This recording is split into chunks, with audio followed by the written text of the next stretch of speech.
우리 옆에 있는 분들과 한번 인사 나누겠습니다. 고맙습니다. 감사합니다. 주님 안에서 사랑합니다. 오늘은 제 2번 말씀 같이 보도록 하겠습니다.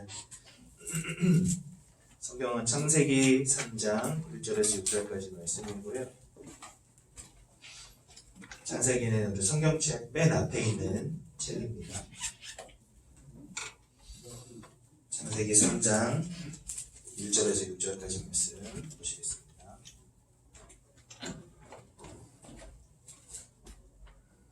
창세기 3장 1절에서 6절까지 말씀.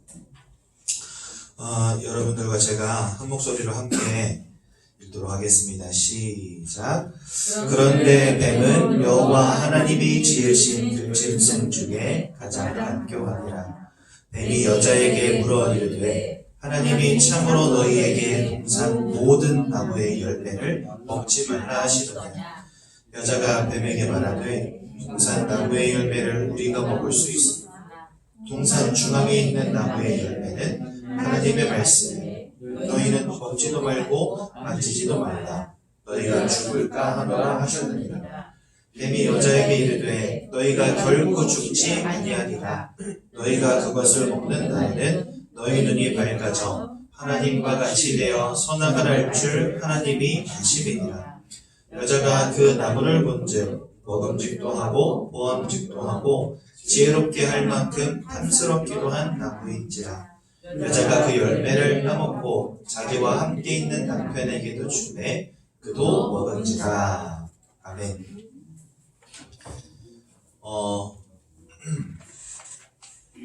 지난주에 그런 말씀을 드렸죠. 세상 사람들이 찾아가는 행복과 기쁨은 육신적인 것이기 때문에 결국은 신기루와 같이 허망한 것을 따라가고 아침 안개같이 한순간에 사라지는 것을 따라가고 바닷물과 같이 가져도 목마른 것을 따라갈 수밖에 없게 되었다. 이런 말씀을 제가 지난주에 드렸습니다. 왜냐하면 그 모든 것들은 끝이 있는 유한한 것들이기 때문에 그렇습니다. 여러분, 제가 질문 하나 할게요. 바닷가에 놀러 가셔서 모래성을 이쁘게 쌓았다 칩시다. 거기에다가 여러분들의 인생과 여러분들의 전 재산을 투자하시겠습니까? 그 모래성에다가. 그거는요, 바보 중에 바보죠. 파도 한 번 치면 다 사라질 거에다가 왜 내 인생을 겁니까? 아무도 그런 바보는 없습니다. 그것이 바로 유한한 것이기 때문에 그렇습니다. 영원한 것이 아니기 때문에 거기다가 투자할 수 없는 겁니다. 그렇죠? 우리는 결국은 이 땅 한 번은 떠나갑니다. 내가 벌은 것, 내가 가진 것 다 놓고 가야 됩니다. 나에게 그것이 영원한 기쁨일 것 같고 영원한 행복일 것 같지만 그렇지 못하다는 거예요. 저는요, 이 세상 살아갈 필요 없다. 다 죽으십시오, 일찍 가십시오, 그 얘기하고 싶은 게 아닙니다. 이 땅에서 기쁨과 행복을 찾으려고 하면 그것은요, 굉장히 큰 실수가 될 수 있다는 겁니다. 왜냐하면 나에게 영원할 거라고 여겼던 그것 한순간에 잃어버릴 수도 있기 때문에. 그렇죠? 그래서 여러분들, 우리는 사라지지 않고 영원한 것을 붙잡을 수 있어야 됩니다. 마태복음 24장 35절. 세상의 모든 것은 다 지나가나 나의 말은 영원하리라. 하나님 말씀하십니다. 이사야서 40장 8절. 풀도 시들고 풀은 마르고 꽃은 시드나 여호와의 말씀은 영영이 서리라 하라 말씀하십니다. 하나님의 말씀과 하나님 주신 구원과 천국과 영생, 이것이 바로 하나님 주신 영원한 것입니다. 그래서 우리는요, 이 땅에 유한한 것, 나중에 결국은 없어 사라질 것, 결국은 내가 두고 떠나가야 될 것들에 우리 인생을 걸지 않습니다. 우리는 뭐에 우리의 기쁨과 소망을 두냐? 하나님이 주신 영원한 것, 영적인 것에 우리의 소망과 우리의 기쁨을 두는 것입니다. 그런데요, 그냥 단순히 세상의 것은 어차피 다 사라지는 것들, 우리 영원한 거 붙잡자, 이런 이야기 하고 싶은 게 아닙니다. 더 중요한 이유가 있습니다. 하나님께서 여러분들을 그와 같은 축복을 누리지 않으면 안 되는 영적 존재로 만드셨다는 겁니다. 그래서요, 사람은 하나님과 함께하는 축복을 누리지 못하면 살 수 없는 존재라는 겁니다. 그런데 오늘 읽은 성경 창세기 3장 1절에서 6절에 나오는 말씀은 하나님을 대적하여 타락한 사단이라고 하는 녀석이 하나님 따먹지 말란 선악과를 따먹는 원죄를 아담과 하와에게 짓게 만들어 버렸어요. 그 결과로 하나님을 떠나는 문제 속에 빠지게 만들어 버립니다. 여러분, 이게 왜 중요한 문제냐? 하나님과 함께 해야지만 그 속에서 우리는 근본적인 기쁨과 행복과 만족을 누릴 수 있는 존재로 처음부터 만들어졌는데 그 모든 축복을 잃어버린 사건이 오늘 창세기 3장에 나오는 거예요. 이때부터요, 인생은요, 모든 두려움과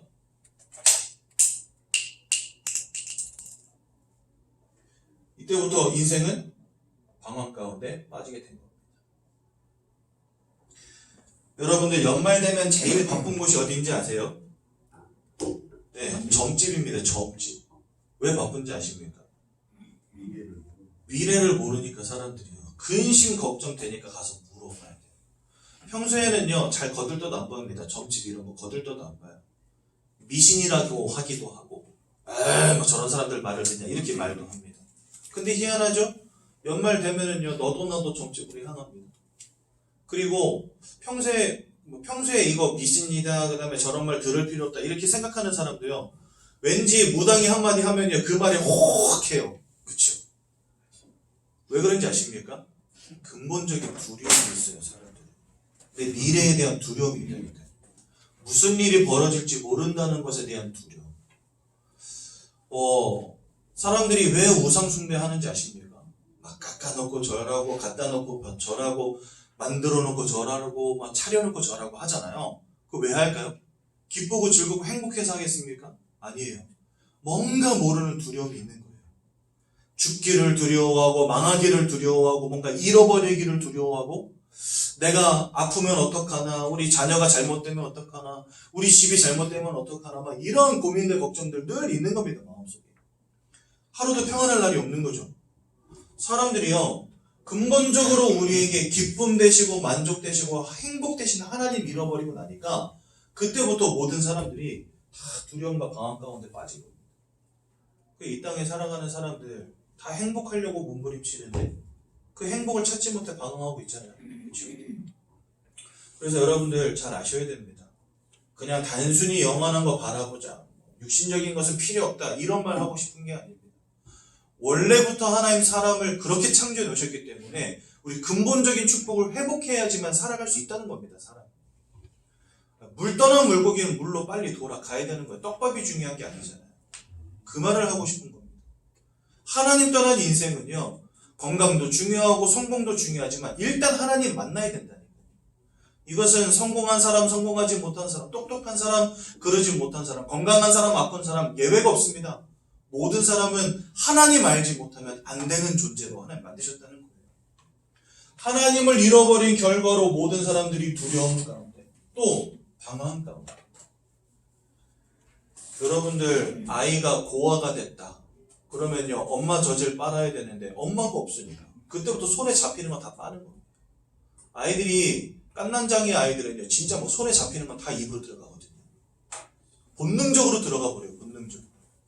엄마의 젖을 찾는 본능이 있다니까요. 그렇죠?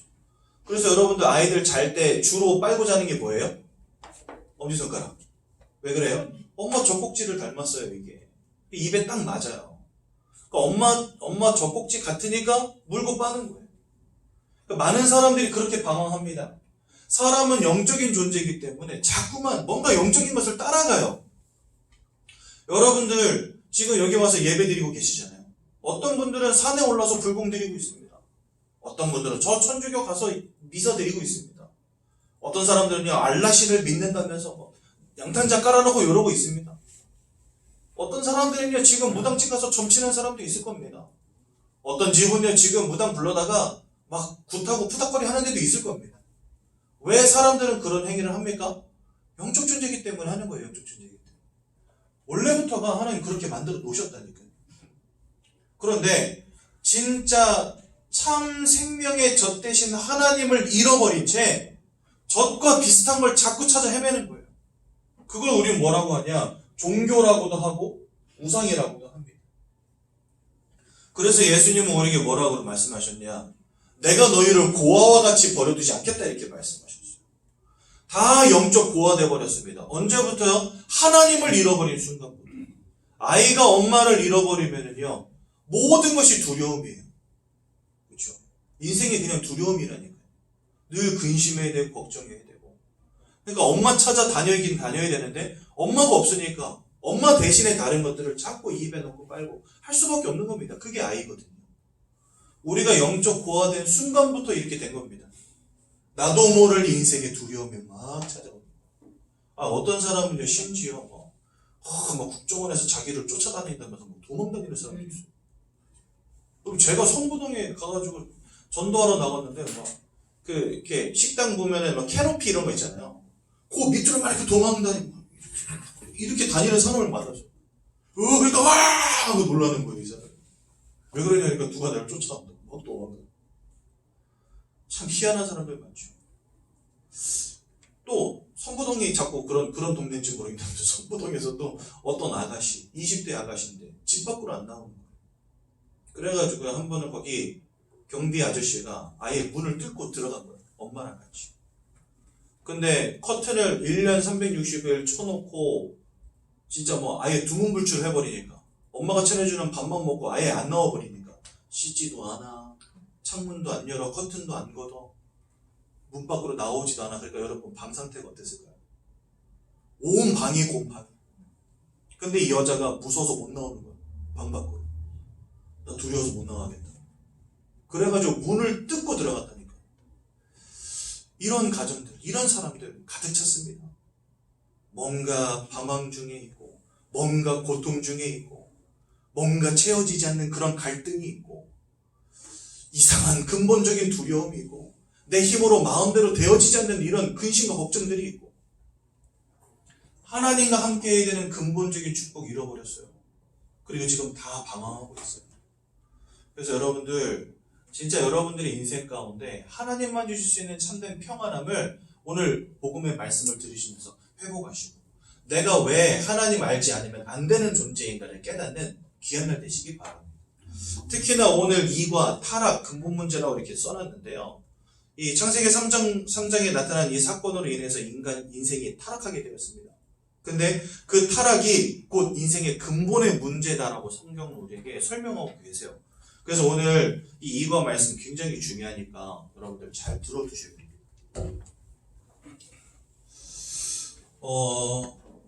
그래서 세상은 두려움과 방황 속에 있지만 우리는 어떻게 이 속에서 참 기쁨과 만족을 회복할 수 있겠냐 이거죠. 그렇죠? 돈을 벌어봐도 안 되고 성공이라는 것을 쫓아봐도 안 된다고 한다면 도대체 우리는 참된 기쁨과 만족을 어디서 찾아야 되냐는 거죠. 오늘 말씀 속에서 그 답을 찾으시기 바랍니다. 좀 전에 제가 말씀드린 것처럼 하나님께서 이 땅을 창조하셨다. 성경 말씀하십니다. 창세기 1장 1절에 보니까 하나님이 천지를 창조하시니라. 태초에 하나님이 천지를 창조하시니라. 그러면서 하나님이 누구도 만드셨냐? 사람을 만드셨는데요.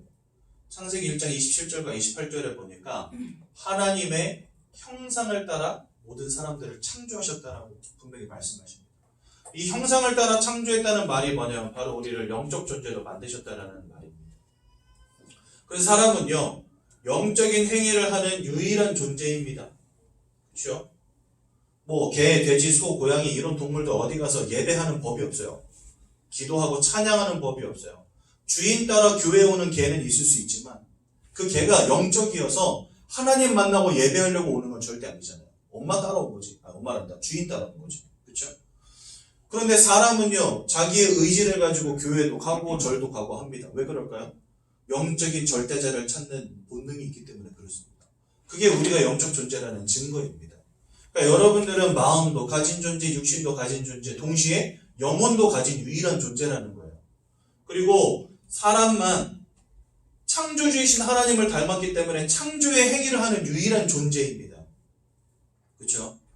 없는 것에서부터 무엇인가를 만들어내는 능력이 있어요. 그게 바로 사람입니다. 근데 사람만 그런 능력이 있어요. 이 창조라는 능력은요, 학습되어지는 게 절대 아닙니다. 그냥 여러분들에게 자연적으로 주어져 있는 거예요. 여러분, 그 어떤 동물도 창조의 행위를 하진 않습니다. 예전에 한번 어떤 박사가 그러는 거예요. 침팬지에게 돌을 쥐어줬더니 얘가 바닥에 돌을 꽝 때려가지고 반으로 쫙 쪼개서 돌을 날카롭게 만들었다는 거예요. 여러분 이거 그러면 침팬지가 제가 한번 여쭤볼게요. 침팬지가 야 이거를 바닥에 때려가지고 반으로 쪼개면 날카로워지니까 그 날카로워지는 것을 칼처럼 써야 되겠다 이런 의도를 가지고 만들었을까요? 아니면 그냥 돌 가지고 놀다가 딱 찍었는데 이게 쪼개지면서 칼처럼 날카롭게 된 걸까요?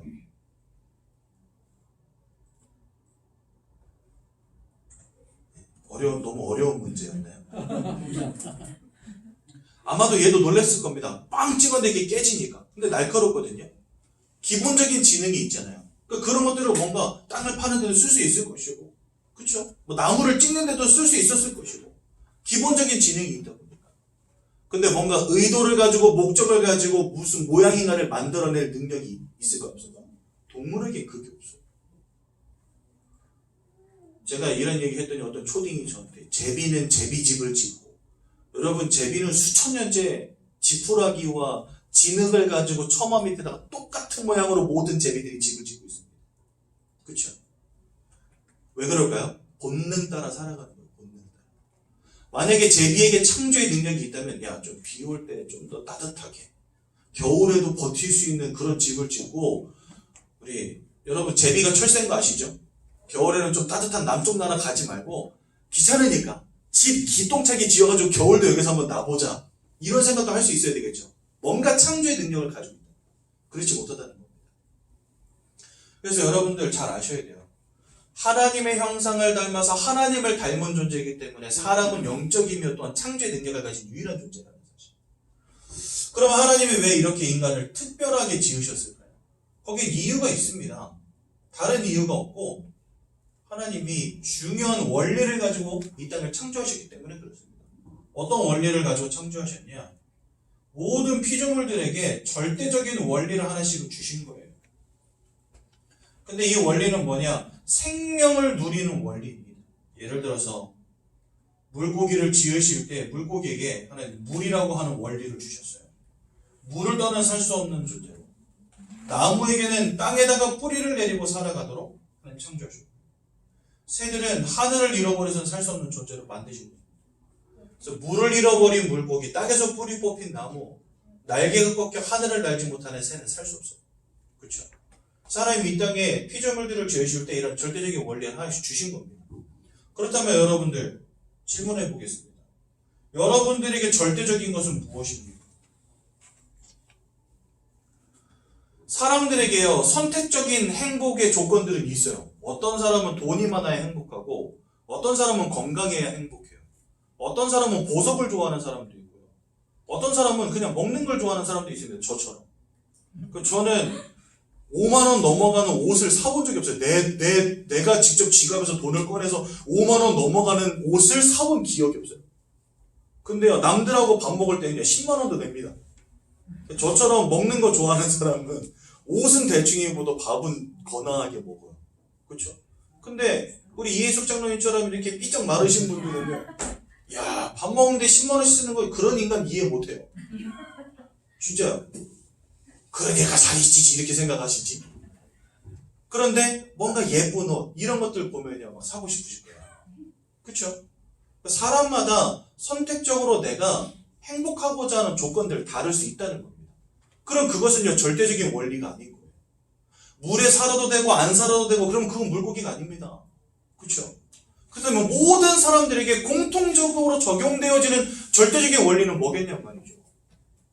돈도 중요하고 건강도 중요하고 성공도 중요하고 사랑도 중요합니다. 하지만 그 모든 것이 우리에게 절대적인 것은 아니죠. 있으면 좋고 편하고 뭔가 조금 나의 마음을 따뜻하게 해줄 수는 있겠지만 그거 없다고 해서 절대적으로 내가 죽는 건 아니잖아요. 그런데 여기 이 절대적인 원리를 우리가 생각해 볼 때 중요한 것은 이 절대적인 원리를 만들어서 주신 분이 누구냐? 하나님이라는 사실. 내가 필요에 의해서 선택적으로 갖는 원리를 말하는 게 아니고 하나님이 처음부터 여러분들에게 적용시켜 둔 원리를 말하는 겁니다. 그 적용시켜 둔 원리가 뭐냐? 바로 하나님 자신을 알고 하나님과 함께하는 존재로 살아가라는 것입니다. 하나님이 처음부터 그렇게 여러분들 만들어 두셨어요. 그래서요, 물고기가 물을 떠나면 죽듯이, 나무가 땅에서 뿌리가 뽑히면 말라 죽듯이, 새가 하늘을 잃어버리면 살아갈 수 없듯이, 사람은 하나님을 잃어버리면 살아갈 수 없는 존재로 만드신 거예요. 기분 나쁘셔도 어쩔 수가 없습니다. 물고기는 기분 나빠도 물속에 있어야 돼요. 짜증나 언제까지 물속에 살아야 되고 나오는 순간 죽는 겁니다. 사람도 마찬가지입니다. 하나님을 잃어버리면 안 되는 존재로 만드셨기 때문에 하나님을 잃어버린 것 자체가 고통의 시작인 거예요. 그래서 여러분들 왜 하나님을 이 창세기 3장을 근본 문제라고 했냐? 하나님을 잃어버린 사건이 여기 창세기 3장에 나오기 때문에 그게 우리 인생의 근본적인 문제가 된다는 겁니다. 그래서 여러분들 이 원리를 따라 사람은 하나님과 함께 해야지만 행복한 존재로 창조가 되었는데 그 모든 축복들을 잃어버린 이 원죄 문제, 근본 문제 사건이 벌어지게 된 겁니다. 하나님이 아담과 하와 첫사람을 지으신 이후에 선악과라는 걸 주셨어요. 그러면서 이거 따먹는 날에는 너희가 정령 죽으리라 이렇게 말씀하셨습니다. 어떤 사람들은 그러더라고요. 하나님 왜 하필이면 선악과를 만들어 놓으셔가지고 사람들을 이렇게 골탕 먹이시냐면서. 그렇죠? 아주 고약한 분이다. 나 그런 하나님 안 믿을 거라고. 이런 분들 계시더라고요. 애초부터 선악과를 안 주셨으면 이런 일도 없었을 거 아니냐 이렇게 말하거든요. 그거는 그냥 착각 중에 착각입니다. 선악과를 주신 하나님이 잘못일까요? 아니면 선악과를 따먹은 인간이 잘못일까요? 원래부터 안 주셨으면 안 따먹었겠지 이렇게 말하겠지만 중요한 사실을 하나 간과하고 있어서 그래요. 그게 뭐냐? 원래부터 하나님을 대적하여 타락한 존재 사단이 존재하고 있었다고 성경 말씀하십니다. 이 선악과를 따먹게 된 계기도 아담과 하와를 속인 사단이라고 하는 존재 때문에 오늘 보니까 뱀이 등장하죠. 근데 이 뱀 속에 사단이 들어가서 하와와 아담을 속인 겁니다. 그래서 하나님이 따먹지 말란 선악과를 따먹게 만들어버린 거예요. 그러니까 원래부터 이 사단이라고 하는 녀석이 존재하고 있었다니까요. 선악과가 아니라 다른 어떤 것을 통해서라도 사단은요 반드시 인간을 타락하게 만들었을 겁니다. 하나님이 주신 선악과를 이용했을 뿐이지 사단이라고 하는 존재는요 모든 것을 빼앗고 죽이고 멸망시키려는 존재예요. 아담과 하와 사람들을 그냥 놔두지 않았을 거란 말입니다. 무슨 말인지 이해가 되시죠? 사실 선악과를 하나님 주신 이유는 바로 이 사단 때문입니다. 마치 이런 거예요, 여러분들. 여러분들 이제 저는 갓난쟁이도 있고 그다음에 초등학생들 자녀도 있기 때문에 밖에 나갈 때는 어제도 이제 우리 집사님 부부 한 분 만나가지고 같이 저녁 식사를 먹었는데 나오기 전에 아이들한테 단단히 일러줬어요. 이상한 사람들 와서 문 열어달라고 하면 열어주지 마라. 그럼 여러분들 이것은 아이들을 집안에다 올가매려고 하는 말입니까? 아니면 집 밖에 있는 위험의 요소들을 끊어내려고 해주는 말입니다. 맞아요. 집 밖에 있는 위험 요소들을 끊어내기 위해서 하는 말이지 아이들을 집안에다 가두려고 하는 말이 아니잖아요. 문 절대 열어주지 마 이거는 너네 그냥 집 밖에 콱 박혀있어 절대 나오지 마 이런 말이 아니잖아요. 집 밖에는 위험 요소들이 많으니까 조심하라는 말이거든요. 그렇죠? 하나님 선악과를 처음 주실 때 그런 의미를 주신 겁니다.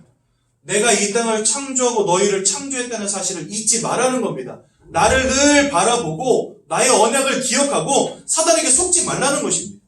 그래서 하나님의 선악과를 주신 것이지 아담과 하와 너희들 잘하는지 못하는지 내가 봤다가 쭈구리 이거 내 말 안 들어 그러면 한 대 팍 때리려고 주신 게 아니라는 거예요. 그렇죠? 그래서 이 선악과를 통해서 사단의 속임수에 속지 말라는 겁니다. 그런데 아담과 하와가 결국은요? 속아버렸어요. 그렇죠? 속아서 뭐 하게 됩니까? 따먹지 말란 선악과를 따먹게 됩니다. 우리는 그걸 뭐라고 하냐? 원죄라고 합니다. 원래부터 우리 인생 가운데 죄가 시작되어진 계기가 바로 이 원죄 때문입니다. 그래서 로마서에 보면 이런 말씀이 나와요. 한 사람 아담 때문에 죄가 인간 가운데 들어오게 되었다. 이렇게 말씀하세요. 그러니까 죄의 물꼬를 튼 죄가 바로 이 원죄라는 거예요. 사람들에게 와 있는 모든 죄악의 문제가 시작될 수밖에 없었던 죄가 바로 이 원죄라는 거예요. 그래서 모든 사람들은 이 원죄 가운데 지금 있는 겁니다. 그러면서 결과적으로는 하나님을 떠나는 문제 가운데 빠지게 됩니다. 죄악 가운데 빠진 인생은 더 이상 하나님과 함께 할 수 없습니다. 하나님은 죄와 양립하실 수 없는 분이기 때문에 하나님은 죄와 함께 하실 수 없는 분이기 때문에. 그래서요, 사단에게 속아서 죄를 짓고 하나님을 떠난 문제 가운데 모든 사람들이 빠지게 된 겁니다. 우리 이것을요, 근본적인 문제라고 하는 거예요. 그래서.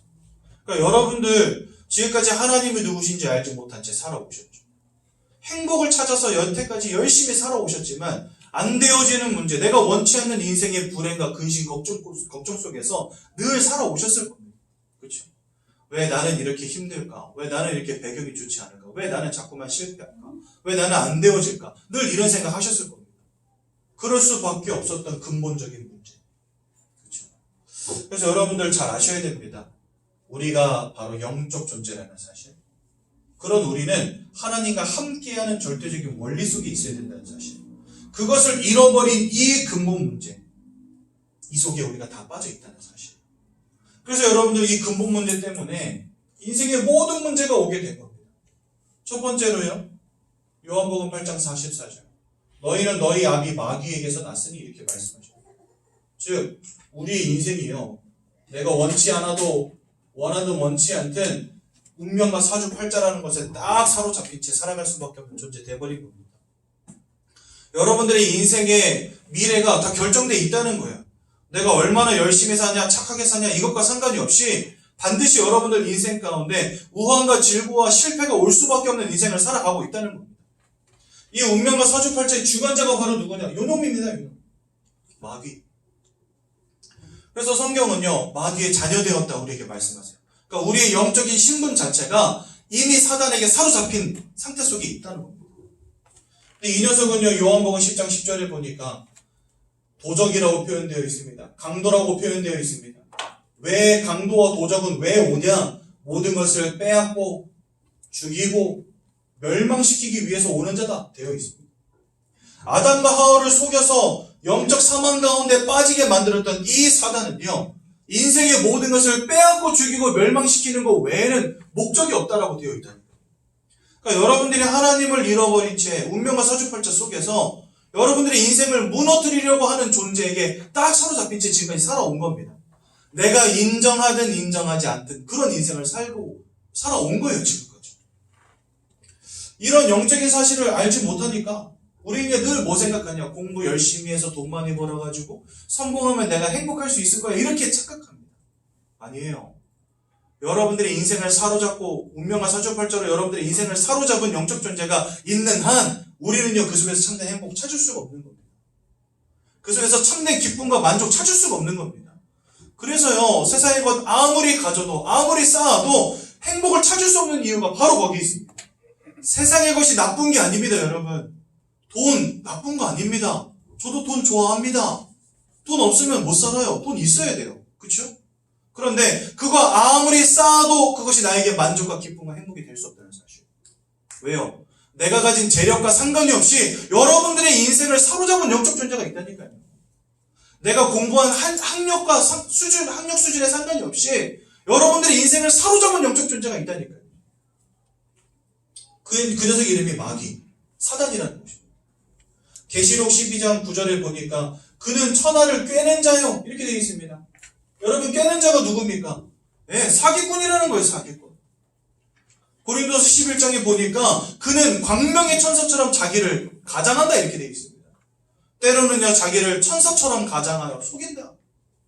그러니까 이 사단은요, 우리 인생을 운명과 사주팔자로 잡은 자, 자꾸만 불행과 저주와 문제를 가져다 주는 자, 때로는 여러분들을 속여서 넘어지게 하는 자, 그게 바로 사단이라는 겁니다. 그러니까 이런 녀석에게 사로잡혀 있으니 돈을 번들, 공부를 한들, 성공을 한들 안 되는 겁니다. 안 되는 거예요. 그러면서 자꾸 뭐하게 만드냐? 우상 숭배하게 만듭니다. 인생에 자꾸만 두려움을 주는 거예요. 근심을 주는 거예요. 걱정을 주는 거예요.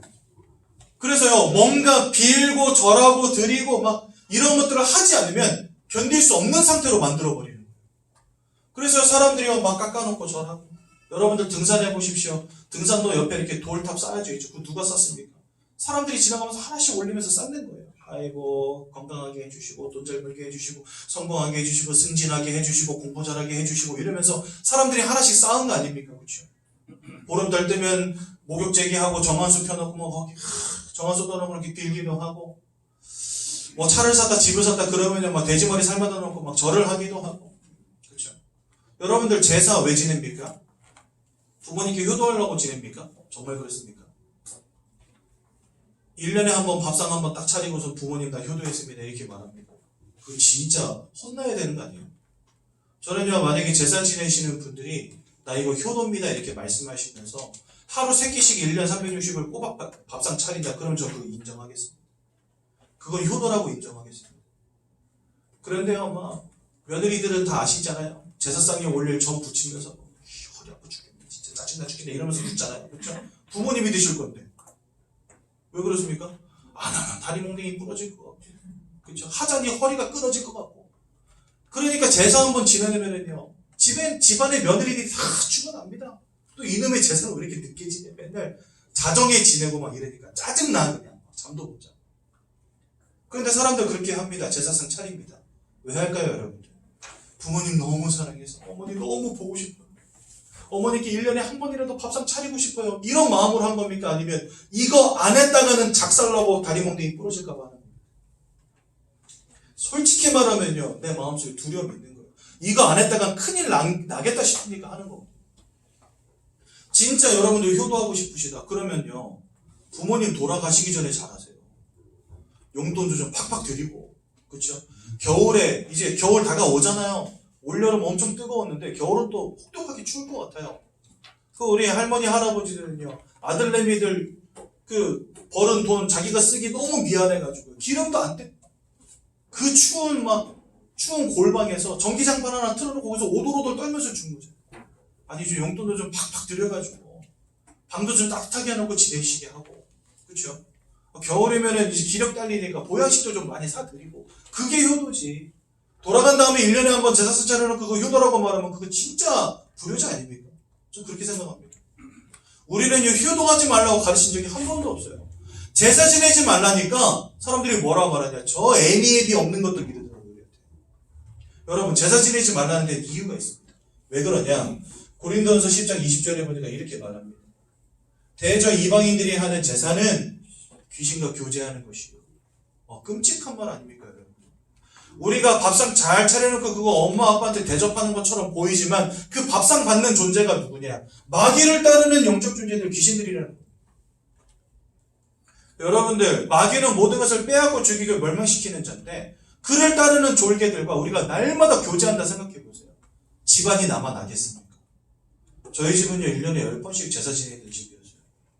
작은아버지를 다 이혼하고 사촌동생들 태어나는데 막 기형아 태어나버리고 정말 이처럼 무너질 수가 없는 거예요. 가문이. 우리 그 조상님들 묻히는 선산이 있거든요. 거기 가잖아요. 그러면요 빈무덤이 그렇게 많아요. 근데 이 빈무덤들의 주인들이 다 누구냐? 각 가문의 장손들. 여러분들 각 가문의 장손들이라고 하면 제일 축복받아야 될 사람들이에요. 왜냐하면 제사를 할아버지와 함께 제사를 집예하는 사람들이거든요. 그렇잖아요. 그런데요 이 장손들이 왜 빈무덤을 써놨냐? 타지에 나가서 객사했는데 언제 죽었는지도 모르고 시체도 못 찾는 거예요. 여러분 1년 이상 실종이 지속되어지면 사망 처리됩니다. 그러면 장례 치러야 되는 거예요. 시신도 없이. 그러니까 빈무덤들이 너무 많은 거예요. 우리 조상님들 묻힌 그 성산에 가면 그러니까 아버지가 다 말해줘요. 야 저거 빈무덤, 저것도 빈무덤. 근데 각 가문에 다 장손들이 거예요. 왜 이렇습니까? 그렇게 열심히 차려놓고 빌고 절하고 드리고 했는데 왜 이렇습니까? 그래서 저희 할머니가 워낙 가정이 안 되니까 그렇게 열심히 믿으시던 불교 승복 입고 사셨거든요. 그거 하루아침에 다 때려치워주셨어요. 이걸로는 안 된다 이러시면서 그만큼 인생이 무너지고 가정과 가문이 무너지고 왜 그랬습니까? 마귀에게 붙잡힌 것도 억울한데 이 우상숭배가 귀신과 교제하는 것입니다. 그래서 여러분들 우리는 제사를 금합니다. 그 말은 부모님께 효도하지 말라는 말이 아닙니다. 여러분들 정말 효도하십시오. 부모님의 마음 아프게 하지 마십시오. 최대한으로 섬겨주십시오. 정말 중요한 겁니다. 제사상 차리지 않아도 효도의 방법 많잖아요. 제사 못 지내게 했다고 막 효도, 불효자식 만들었다면서 막 뭐라 하는 거예요. 여러분 제사상 빼고는 효도할 방법이 없습니까? 진짜 그렇습니까? 사람들이요 정말 뭔가에 속아 있어요. 이게 전통이 되고 문화가 돼가지고요. 교회가 한국의 전통과 문화를 깼다 이렇게 말한다는 거예요. 아니에요. 우리는 정확한 영적인 사실을 말씀드리는 것입니다. 여러분 히브리서 9장 27절에 보니까 사람 한 번 죽는 것은 정하여 있고 그 이후에는 심판이 있다 이렇게 말씀하셨고 누가복음 19장 16절에 31절에 보면 부자와 나사로의 이야기가 나옵니다. 이들이 죽어서 하나님 아버지 앞에 심판받은 다음에 부자는 지옥으로 나사로는 천국으로 갔어요.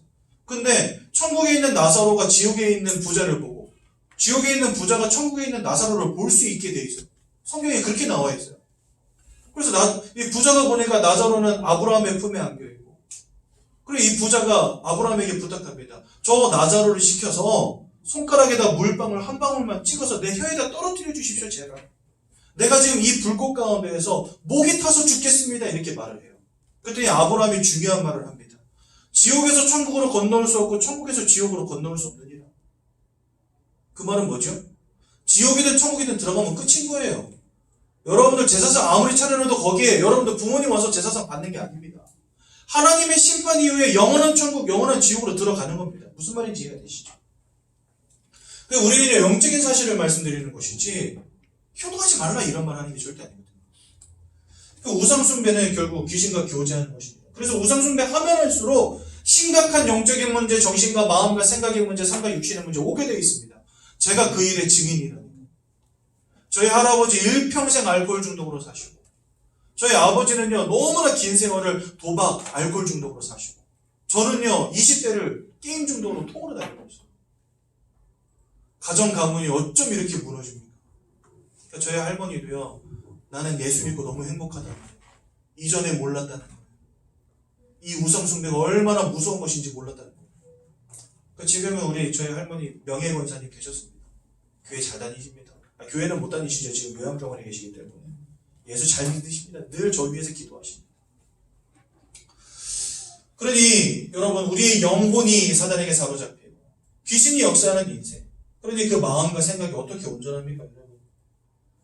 사람들이요 아무리 긍정적인 생각, 아무리 좋은 생각, 아무리 행복한 생각 하려고 해도 그거 안 되는 겁니다. 자꾸만 나는 원치 않는데 우울감이 막 들어와요. 이렇게 베란다에 나가 있으면 뛰어내리고 싶은 마음이 막 들어와요. 이게 막 손으로 난간을 붙잡고서 나를 막 찍어 누르지 않으면 안 될 만큼 막 뛰어내리고 싶은 마음이 막 온다니까요. 마음과 생각을 내가 어떻게든 조절해 보려고 해도 이게 안 되는 거예요. 그렇죠? 왜 그러십니까? 우리의 마음과 생각을 가지고 속이고 우리를 무너뜨리는 존재가 있기 때문에 그렇습니다. 그래서 하나님은 모든 지각이 뛰어난 하나님의 평강으로 우리의 마음과 생각을 지키시겠다 이렇게 말씀하시는 거예요. 하나님은 우리의 마음과 생각을 지키시지만 사단은 우리의 마음과 생각을 무너뜨립니다. 여러분 저 높은 곳에 가서 한번 이 아래 내려다 보십시오. 얼마나 무섭고 끔찍합니까? 그걸 뛰어내린다 보통 용기로 되는 게 아니거든요. 그렇죠?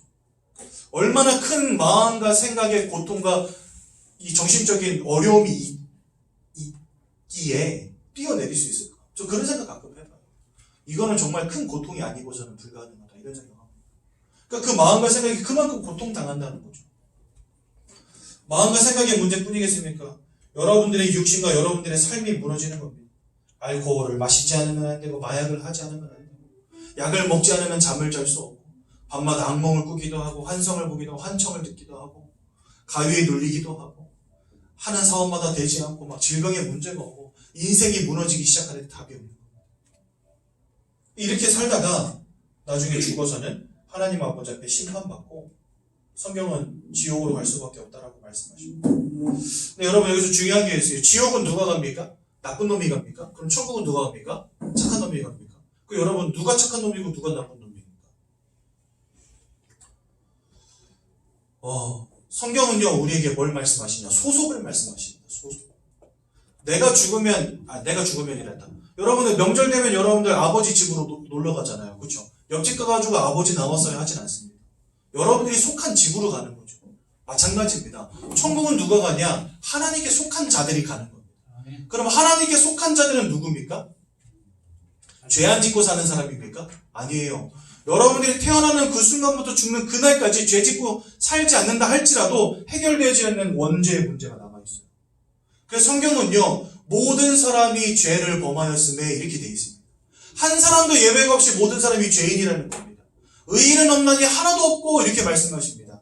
한 사람도 죄로부터 자유로운 인생이 없다는 겁니다. 그 말은요, 모든 사람은 이미 죄인으로 태어나고 죄 가운데 살아간다는 거예요.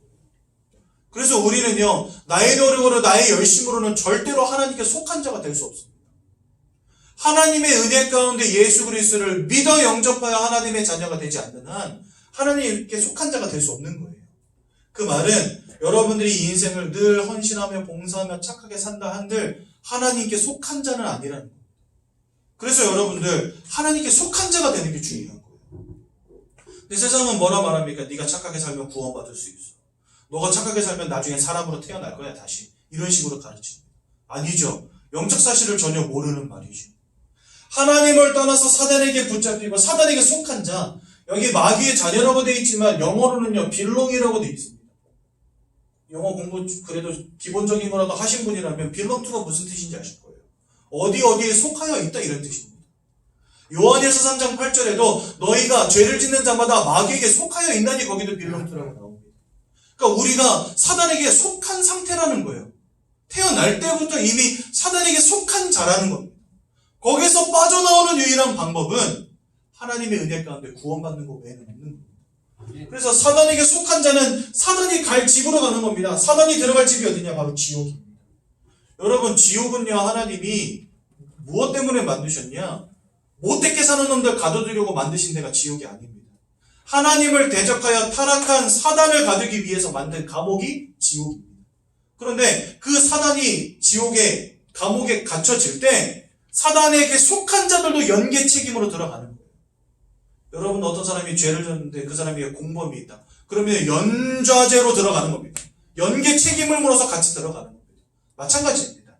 사단을 가두기 위해 만들어 놓은 저 감옥, 지옥에 사단에게 속한 자들도 함께 들어가는 겁니다.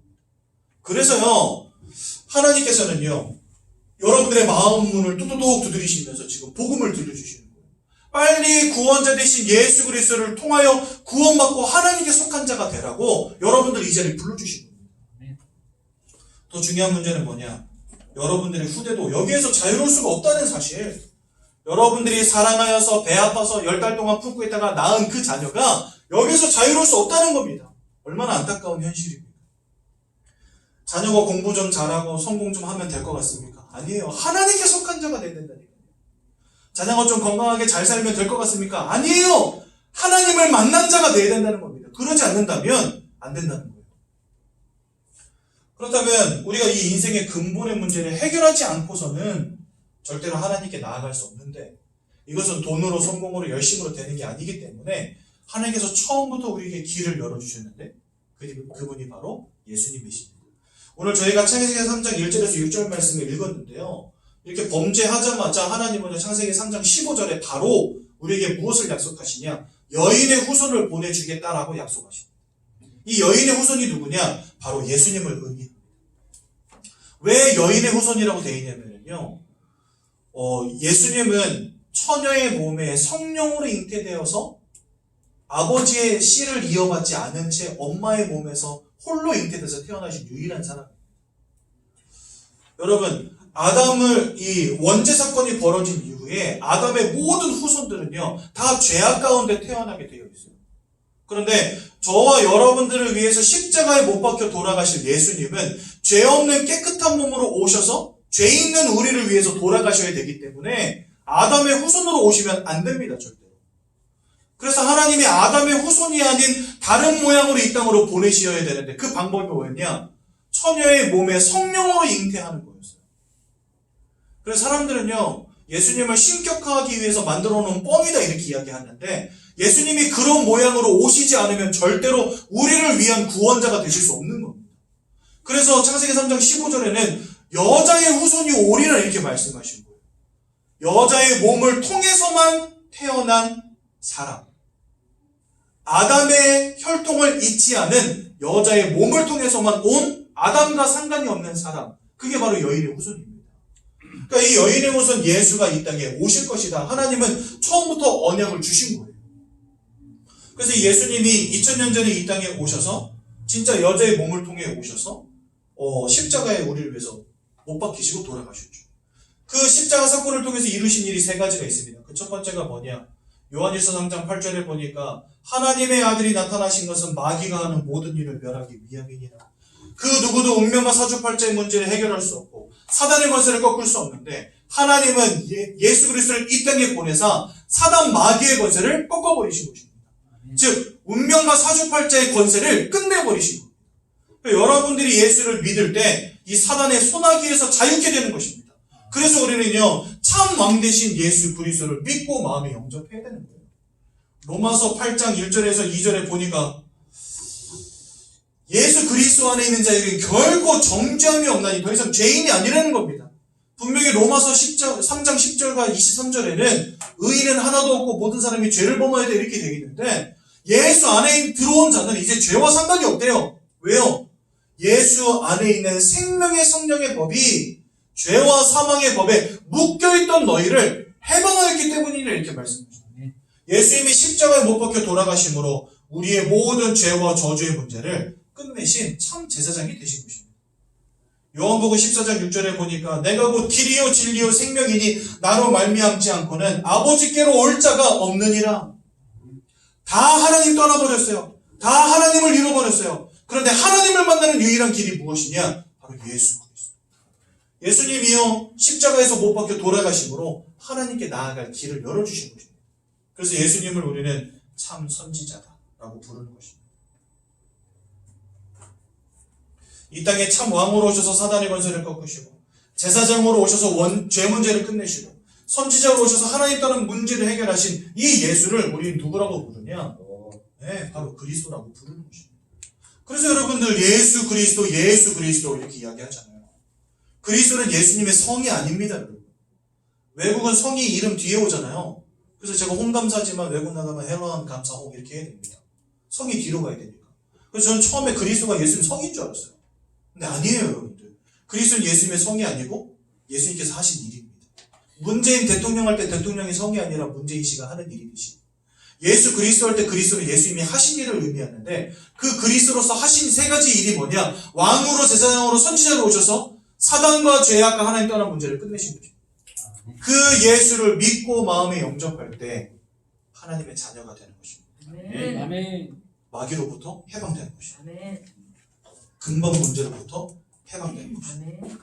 그래서 여러분들 예수를 믿고 하나님의 자녀 되는 것은 선택이 아닙니다. 물고기가 물로 돌아가는 것은 선택이 아닙니다. 그리하지 않으면 죽는 겁니다.